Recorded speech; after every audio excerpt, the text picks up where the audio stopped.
Hello everyone, welcome back to our channel Trading Friday. Myself Manish Shorani and I'm a chartered accountant and a CFA by profession.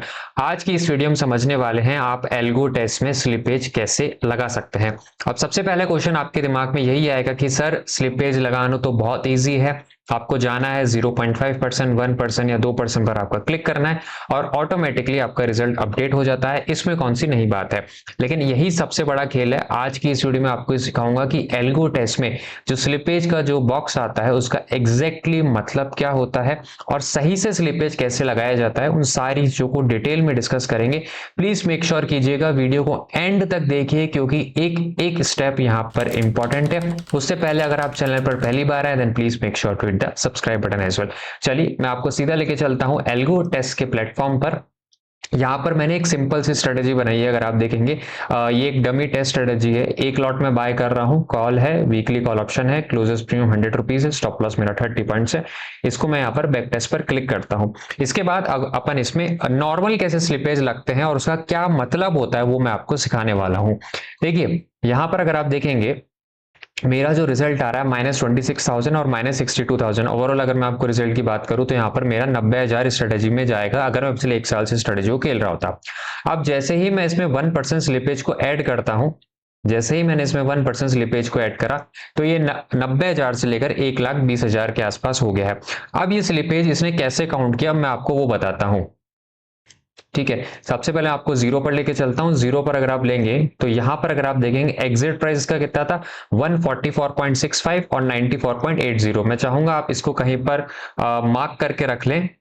ठीक है, मैंने भी इसको यहाँ पर notepad की फाइल में इसको मार्क करके रखा है। अब सीधा मैं आपको लेके चलता हूँ। इसमें अगर अपन 1% पर कैलकुलेट करते हैं तो 1% पर करने के बाद अगर मैं इसको वापस से कैलकुलेट करूंगा तो आप देखेंगे जो आपकी एंट्री प्राइस है यहाँ पर वो 94 से बढ़कर क्या हो गई है, एंट्री प्राइस इसने गिरा दी क्योंकि सॉरी बढ़ा दी, यहाँ पर 94 95.75 हो गई यहाँ पर। और यहाँ पर जो एग्जिट है वो 143.20 के आसपास हो गया। यानी कि एंट्री प्राइस और एग्जिट प्राइस दोनों ही केस में इसने 1% यहाँ पर जो है आपका यहाँ पर बढ़ा दिया है। यानी जब आप एंट्री लेने जाएंगे तो ये कहा जाएगा कि आपको 1 रुपया महंगा मिला और जब आप एग्जिट करने जाएंगे तो आपको ये माना जाएगा 1 रुपया या फिर 1%, इसके केस में 1% आपने सस्ते दाम में काटा। इसको एल्गो टेस्ट की जो डेफिनेशन है वहां पर एल्गो टेस्ट की स्लिपेज डेफिनेशन में माना जाता है। यानी एल्गो टेस्ट में इस तरीके से स्लिपेज कैलकुलेट किए जाते हैं और ये तरीका एकदम गलत है। क्यों गलत है ये आपको केवल वही बता पाएगा जो एल्गो टेस्ट पर लगातार ट्रेडिंग करता है। और सही तरीके से कैसे कैलकुलेट किया जाएगा इस टाइम पर यूट्यूब पर आपको कोई नहीं बताएगा हमारे सिवा। So please make sure to like the button. देखिए ध्यान रखिए, जब भी कैंडल अगर आप देखेंगे 1 मिनट की कैंडल या मैं बात करूं यहाँ पर जो बैक टेस्टिंग होती है 1 मिनट की कैंडल पर होती है नॉर्मली। 1 मिनट की कैंडल की अगर मैं ये बात करूं, ये आपका क्लोज हो गया, ये आपका ओपन हो गया और ये आपके यहाँ से लो बन गया, यहाँ पर ही हाई बन गया। ठीक है, तो ये बैक टेस्टिंग इसके बेस पर की जाएगी। लेकिन जो रियल मार्केट में जब आप एंट्री लेते हैं, एग्जिट लेते हैं तो वो इसके बेस पर नहीं लेते हैं, आप लेते हैं बिड आस्क स्प्रेड पर। यानी हर सेकंड में जो बिड का डेटा यानी जो बायर्स का डेटा है और जो सेलर्स का जो डेटा, जो दोनों की फाइट चलती रहती है, उसमें जैसे बायर्स ने कोट कर रखा है 145, सेलर ने कोट कर रखा है 146 या जो भी प्राइस उन्होंने कोट कर रखी है उसके बेस पर आपकी एंट्री ली जाती है, इसके बेस पर एंट्री नहीं होती है। ठीक है, ये पॉइंट आपको क्लियर होना चाहिए। दूसरा क्वेश्चन आता है कि सर बैक टेस्टिंग बिडास के बेस पर क्यों नहीं की जा सकती, तो ऐसा पॉसिबल नहीं होता है। केवल 1 मिनट कैंडल क्लोज का ही डेटा अवेलेबल होता है, इसके कारण से बिडास के डेटा पर बैक टेस्टिंग हो ही नहीं सकती है। अब कई बार आप देखेंगे कैंडल का हाई बना है यहाँ पर 145 के आसपास का। ठीक है, 145 के हाई बना 145 के आसपास का और आपका स्टॉप लॉस यहाँ था 147 का। ठीक है, तो अब जब आप इसको बैक टेस्ट करेंगे, जब आप इसको रिव्यू करेंगे तो आपको ऐसा लगेगा कि नहीं यहाँ पर तो मेरा स्टॉप लॉस हिट ही नहीं हुआ है और मेरा यहाँ पर प्रॉफिट हो गया है। ऐसा नहीं है। कई बार जब तेजी से मूवमेंट आता है तो आप ये देखेंगे कैंडल में हाई तो 145 का होता है लेकिन आपका फिर भी वहां पर स्टॉप लॉस हिट हो जाता है, क्योंकि उस टाइम अगर आप देखेंगे जो बिड का डेटा होता है और जो आज का डेटा होता है वो 147 148 तक चला जाता है, जो कैंडल में नहीं आ पाता है। ऐसा क्या बार बार होता है? जी नहीं, बार बार नहीं होता है। कभी कभार आपको ऐसी चीजें, ऐसे इवेंट देखने को मिलेंगे जब आप चेक करेंगे कि यार चार्ट में तो गया ही नहीं है लेकिन फिर भी मेरा स्टॉप लॉस हिट हो गया है। ऐसा कब होगा? दिन में जब 2:30-3 बजे के आसपास शार्प मूव आते हैं उसके टाइम आपको देखने को मिलेगा। नॉर्मली पहले सेंसेक्स में तो रेगुलर देखने को मिलता था, अब तो बहुत कम हो चुका है। लेकिन जरा सोचिए उन दिनों पर जब आप 145 पर आप 148 पर आपने स्टॉप लॉस हिट कर लगा रखा है, आपका स्टॉप लॉस हिट हो गया, आपके वहां पर 10,000 चले गए या 5,000 चले गए, जो भी आपने लगा रखा है उसमें आपके चले गए। लेकिन जब आप बैक टेस्ट करने आएंगे तो बैक टेस्ट के केस में आपको 5,000 और 10,000 का प्रॉफिट देखने को मिलेगा। तो उस दिन आपका बैक टेस्ट और लाइव में जो लाइव कंपैरिजन है उसके अंदर आपको बहुत बड़ा मिसमैच देखने को मिलेगा। अब इसको कैसे सॉल्व किया जाए उस पर अपन डिस्कस करने वाले हैं। Please make sure to hit the like button अगर आपको प्रॉब्लम समझ में आ गई है, एक्चुअल में स्लिपेज क्या होता है अगर आपको वो समझ में आ गया है, और एल्गो टेस्ट में स्लिपेज कैसे काउंट होता है वो समझ में आ गया, then please make sure to hit the like button. We are putting a lot of efforts, हम खुद ये चीज फेस करते हैं, इसीलिए हमने इसका सॉल्यूशन आज आपके सामने निकाला है। देखिए करना क्या होता है, बहुत सिंपल स्टेप है। अगर आप ये अगर जैसे मैं आपको बता दूंगा तो आप बोलेंगे हाँ जी है, बहुत सिंपल है। आपको हमेशा क्या करना होता है, जैसे मैं आपको ऊपर लेके चलूं, आपने यहाँ पर स्टॉप लॉस अगर आप देखेंगे 30 पॉइंट्स का यहाँ पर रख रखा है। जब भी आप बैक टेस्ट करेंगे, ध्यान से सुनिएगा, जब भी आप बैक टेस्ट करें तो 30 पॉइंट्स ही रखिए। बैक टेस्ट के दिन आप इसको 30 पॉइंट्स ही रखेंगे। लेकिन जब आप लाइव करने जाएंगे तो आपको यहाँ पर 30 पॉइंट्स नहीं रखना है, 34 पॉइंट्स करना है या 33 पॉइंट्स करना है। 30 पॉइंट्स में आप 1%, 2%, 3%, 4% जितना स्लिपेज आपको ऐड करना है वो अभी ऐड कर लीजिए। एंट्री लेने से पहले ही ऐड कर लीजिए, यहां जाकर स्लिपेज ऐड करने का नीड नहीं है, इससे कुछ नहीं होने वाला है। ये वाला जो स्लिपेज है, जो जनरली हमारे पास भी क्वेरी आती है उसमें लोग बोलते हैं कि आधे परसेंट का लगा के बताइए, 1% का लगा के बताइए, 2% का लगा के बताइए, इस स्लिपेज से कुछ भी नहीं होने वाला है। एक्चुअल में स्लिपेज जो होता है वो ये वाला होता है कि एंट्री लेने से पहले ही आप डिसाइड कर लीजिए कि जो मेरा एक्चुअल स्टॉप लॉस होगा वो 33 पर होगा कि 35 पर होगा या 36 पर होगा, या मैं 30 के साथ खेलने वाला हूँ। 30 के साथ अगर आप खेल रहे हैं तो बहुत ज्यादा रिस्की है, आपको कभी एक ऐसा दिन आ जाएगा जब बैक टेस्टिंग में प्रॉफिट दिखेगा, लाइव में प्रॉफिट ही नहीं दिखेगा, बहुत बड़ा डिफरेंस आ जाएगा। तो उसके केस में आपको क्या करना होता है, दो स्ट्रेटेजी बनाना होता है। एक स्ट्रेटेजी रखना होता है आपको बैक टेस्टिंग के लिए, और दूसरा स्ट्रेटेजी आपको किसके लिए रखना होता है, लाइव के लिए। ठीक है, इस तरीके से आपको यहां पर दो स्ट्रेटेजी बनाना होगा। लाइव वाले में आपका स्टॉप लॉस रहेगा 33 पॉइंट, और जो बैक टेस्ट वाला होगा उसमें आपका स्टॉप लॉस रहेगा 30 पॉइंट। अब आप जब कंपेयर करने जाएंगे, आप देखिए इसमें बढ़िया चीज क्या होगी, लाइव में जब आपका स्टॉप लॉस होगा, लाइव में जब आप स्टॉप लॉस होगा तो 148 तो होगा नहीं, अब आपका स्टॉप लॉस निकलेगा 152 या 151 या 153 के आसपास। अब चांसेस कम है, अब इतना बड़ा डिफरेंस होने के चांसेस कम है कि 145 पर तो कैंडल क्लोज दिखा रही है और 151 पर चला गया, 6 पॉइंट ऊपर चला गया, तो इतना बड़ा डिफरेंस आने के चांसेस कम होते हैं। ठीक है, तो इस तरीके से आप यहां पर स्लिपेज लगाकर बच सकते हैं।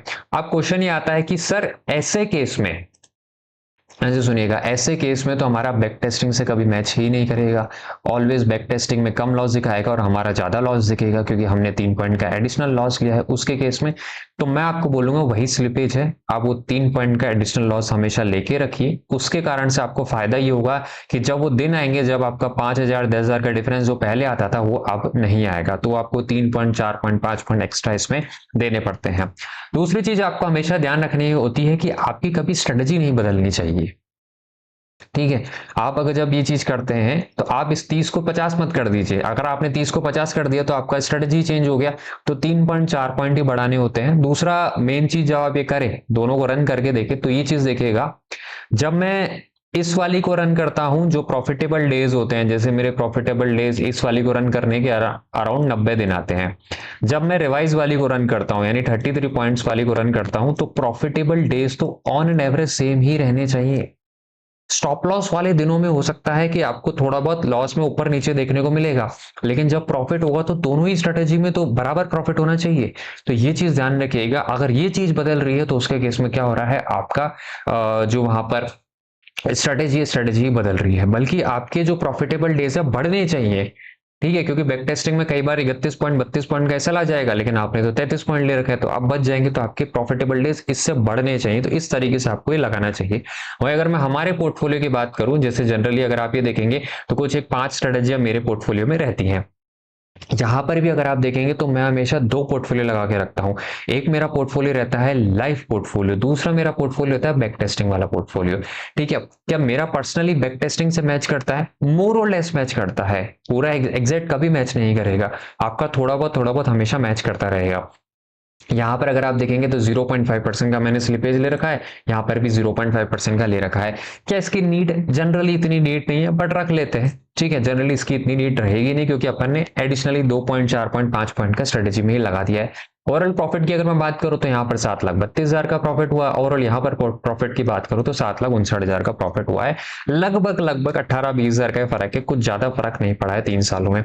लेकिन मैंने उन दिनों को स्किप कर दिया है, उन दिनों को स्किप कर दिया है जहां बैक टेस्टिंग और लाइव में मुझे ह्यूज मिसमैच देखने को मिलेगा, ठीक है। अगर आपको बात करूं अभी पिछली सेंसेक्स की एक्सपायरी पर अगर आप डेटा देखेंगे तो मॉर्निंग में काफी ज्यादा स्पाइक्स आए थे, जिसके कारण से आप बैक टेस्टिंग वाले पोर्टफोलियो में चलेंगे। बैक टेस्टिंग वाले पोर्टफोलियो में अगर मैं यहां पर लेके चलूं तो आपका लॉस नहीं हुआ है, ठीक है, लेकिन एक्चुअल में हुआ था। एक्चुअल में बिडा स्प्रेड ज्यादा चली गई थी, वो हुआ था।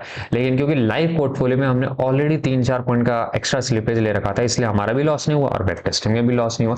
इस तरीके से आपको स्लिपेज यहाँ पर लगाए जाते हैं, और ये आपको वही देखने को मिलेगा, या यूट्यूब पर केवल आपको वही बता सकता है जिसने ये चीजें पर्सनली एक्सपीरियंस करी है। हम इस फील्ड में काफी टाइम से हैं, हमने ये चीजें एक्सपीरियंस करी है। हम आपको इसी तरीके से बताते रहेंगे आने वाले समय में, और कि किस तरीके से आप बढ़िया अपनी स्ट्रेटेजी को बना सकते हैं। मेक श्योर कीजिए, अगर आपने हमें अभी तक सब्सक्राइब नहीं करा है, अगर आप please hit the subscribe button. अगर आपने अपने दोस्तों के साथ शेयर नहीं करा then please share with your friends. Do like this video. अगर आपका कोई भी क्वेश्चन हो then please make sure to ask that question in the comment section as well. एक क्वेरी बार बार आ रही है, ठीक है, 2 बार ऑलरेडी आ चुकी है, तो मैंने सोचा उसको वीडियो के जरिए ही मैं कवर करने की कोशिश करता हूँ। क्वेरी आ रही है बिटकॉइन का जो हमने एल्गोरिथम बनाया था, एल्गो टेस्ट के थ्रू ही जो हमने बनाया था, उसकी स्ट्रेटेजी पर क्या अपडेट है, उसका क्या रिजल्ट है होने वाला है। तो मैं आपको बता दूं, अभी अगर आप बीटीसी का मूव देखेंगे तो आपको काफी ज्यादा उसमें शार्प मूव देखने को मिले हैं। इसीलिए हम हमेशा से बोलते हैं छोटी क्वांटिटी रखिए। स्ट्रेटेजी एक टाइम पर चल रही है उसका ये मतलब नहीं है कि अगले महीने भी चलेगी, 2 महीने बाद भी चलेगी। स्ट्रेटेजी लॉन्ग टर्म की होती है, आपको किसी भी स्ट्रेटेजी को एक लंबे टाइम पर ही एनालिसिस करना होता है, 6 महीने साल भर। अब 6 महीने साल भर आप किसी स्ट्रेटेजी पे तभी सरवाइव कर पाएंगे जब आपकी क्वांटिटी बहुत छोटी होगी। तो मैं आपको ये बोलता हूँ कि क्वांटिटी बहुत कम रखिए, ठीक है। क्वांटिटी आपको बहुत कम रखनी चाहिए ताकि आप लंबे टाइम तक उसमें सरवाइव कर सकें, और आप सारे जो फेजेस होते हैं, जैसे अभी का फेज है उसमें कुछ ज्यादा हमें प्रॉफिट नहीं देखने को मिलता है।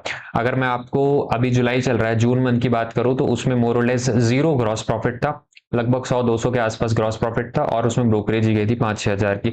सिमिलरली अगर मैं जुलाई की बात करूं तो जुलाई में भी अपन को वहां पर कुछ ज्यादा प्रॉफिट नहीं है। इसको मैं अलग वीडियो से कोशिश करूंगा, अलग वीडियो बनाऊं, अलग बैक टेस्ट यहाँ पर रिपोर्ट आपके साथ शेयर करूं। बट अभी के लिए इतना ही। थैंक यू सो मच यहाँ तक जुड़े रहने के लिए। मिलते हैं अगली वीडियो में, तब तक के लिए बाय बाय।